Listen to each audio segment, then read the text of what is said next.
একজন মানুষ ভুলবশত একটি হাঁসের ডিম ভেঙে ফেলেছিল, কিন্তু ডিম ভাঙার সঙ্গে সঙ্গেই ভেতর থেকে এমন একটা শব্দ বেরোলো যেন ধাতব কিছু ভেঙেছে। সে অবাক হয়ে ডিমটা তুলে দেখলো ভেতরে আসলে ভারী এক সোনার ডিম আছে। মানুষটি দৌড়ে বাড়ি পৌঁছালো এবং পরীক্ষা করে দেখলো ডিমটি আসল 24 ক্যারেট খাঁটি সোনার। উত্তেজিত হয়ে সে এই খবর তার স্ত্রীকে জানালো, কিন্তু স্ত্রী ভয়ে চমকে উঠলো এবং বলল, আমি তো আজকে সকালেই হাঁসটা এক কৃষকের কাছে বিক্রি করে দিয়েছি। এই কথা শুনে লোকটি হতবাক হয়ে গেল। সে দ্রুত গাড়ি নিয়ে কৃষকের বাড়িতে ছুটে গেল, কিন্তু কৃষককে কিছুই বুঝতে দিল না যে হাঁসটি সোনার ডিম পারে। সে দরদাম করে আগের দামের চেয়ে 80 গুণ বেশি টাকা দিয়ে হাঁসটিকে আবার কিনে নিল। যখন সে হাঁসের খামারে পৌঁছালো তখন দেখলো সেখানে একই রকম দেখতে অনেকগুলো হাঁস আছে। কোনটা তার আসল হাঁস তা বোঝা যাচ্ছে না। ঠিক তখনই তার মনে পড়লো তার হাঁসটি কুকুরের আওয়াজ শুনলেই ডিম পারে। তাই সে ও তার পরিবার সবাই মিলে নিচু হয়ে কুকুরের মতো আওয়াজ করতে শুরু করলো, কিন্তু সবাই একসাথে আওয়াজ করতে থাকায় হাঁসের কোনো প্রতিক্রিয়া হলো না। এরই মধ্যে তার ছেলে ভুল করে দরজা খুলে ফেললো আর সব হাঁস খোয়ার থেকে বেরিয়ে দৌড়ে পালিয়ে গেল।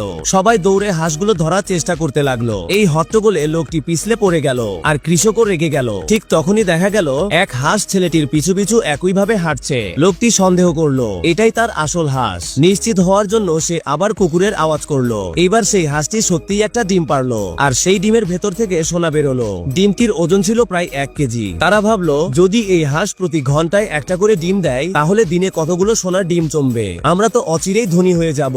তারা ঠিক করলো এই খবর কাউকে জানানো যাবে না। রাতে তারা সোনার ডিমগুলো বাড়ির আলাদা আলাদা কোণে লুকিয়ে রাখলো আর হাঁসটিকে ভালোভাবে ঢেকে ঘুম পাড়িয়ে দিল।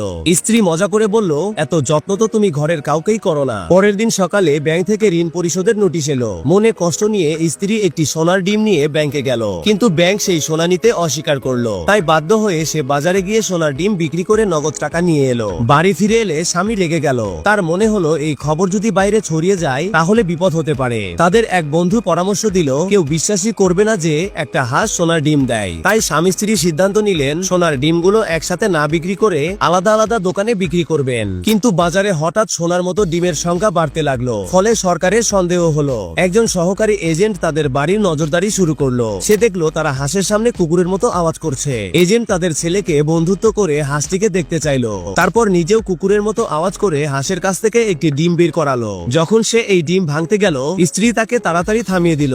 এজেন্ট তখনই রিপোর্ট করলো এবং কিছুক্ষণের মধ্যেই সরকারি কর্মকর্তারা তাদের বাড়িতে এসে পৌঁছালো। তারা হুমকি দিল, হাঁসটা আমাদের হাতে তুলে দাও, না হলে আইনগত ব্যবস্থা নেব। হাঁসটিকে নিয়ে যাওয়া হলো গবেষণাগারে। সেখানে এজেন্ট আবার কুকুরের আওয়াজ করলো, কিন্তু হাঁসটি কোনো প্রতিক্রিয়া দেখালো না। শেষে লোকটি নিজে কুকুরের আওয়াজ করলো। এইবার হাঁসটি একটি সাধারণ ডিম পারলো। পরীক্ষায় দেখা গেল সেটা একদম স্বাভাবিক ডিম। ফলে হাঁসটিকে নির্দোষ ঘোষণা করে ফেরত দেওয়া হলো। আসলে লোকটি আগেই ব্যবস্থা করে রেখেছিল। সে হাঁসটিকে হালকা বৈদ্যুতিক শক দিয়ে স্বাভাবিক বানিয়ে রেখেছিল, যাতে গবেষণাগারে নিয়ে গেলে হাঁসটি আর কখনো সোনার ডিম না দেয়।